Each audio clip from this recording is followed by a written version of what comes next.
आप सभी क्षेत्रवासियों व ग्रामवासियों व ग्राम पंचायत मूड़ा हुसा के सभी सम्मानित जनता जनार्दन को सूचित करते हुए अपार खुशी हो रही है कि बाबा साहब डॉक्टर भीमराव अंबेडकर के 135वीं जयंती एवं बुद्ध पूर्णिमा के शुभ अवसर पर दिनांक 14 अप्रैल 2026 दिन मंगलवार को समय प्रातः 10 बजे कार्यक्रम स्थल डॉक्टर BR अंबेडकर चौराहा मूड़ा हुसा में रखा गया है, जिसके मुख्य अतिथि एडवोकेट अंकित चौधरी जिला पंचायत सदस्य वार्ड नंबर 30 जी हैं। अतः आप सभी से निवेदन है कि समय से पहुंचकर बाबा साहब डॉक्टर भीमराव अंबेडकर के जयंती को सफल बनाना है।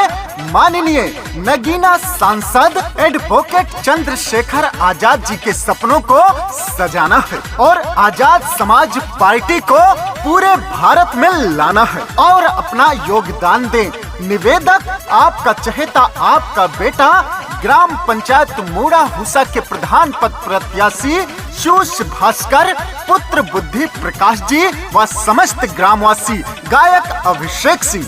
14 अप्रैल की घड़ी आई, मूड़ा हुसा में खुशियाँ छाई, बाबा साहेब की जयंती आई, मूड़ा हुसा में खुशियाँ छाई। जय जय भीम बोले सब कि जय जय भीम बोले सब कि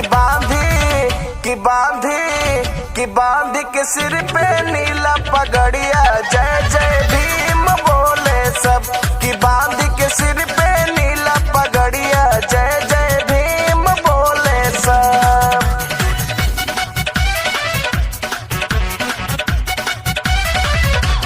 जय जय भीम बोले सब। जय जय भीम बोले सब।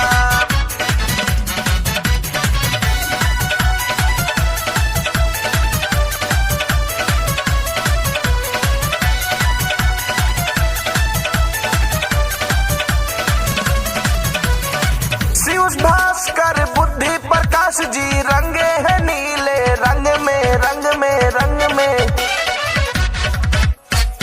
बाबा साहेब की जयंती मना रहे देखो सबके संग में पूरे दुनिया में जो है चर्चित बाबा साहेब पे फूल माला अर्पित करके मस्ती में डोले वो कि करके मस्ती में डोले वो कि बांधी के सिर पे नीला पगड़िया। जय जय भीम बोले सब कि बांधी के सिर पे नीला पगड़िया। जय जय भीम बोले सब। जय जय भीम बोले सब। जय जय भीम बोले सब।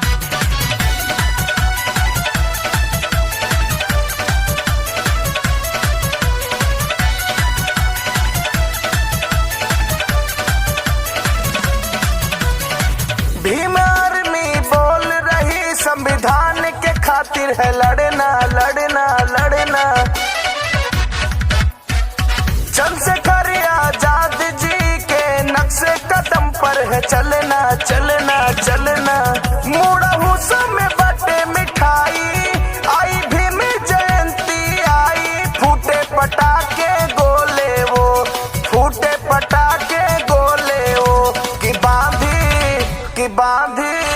कि बांधी के सिर पे नीला पगड़िया।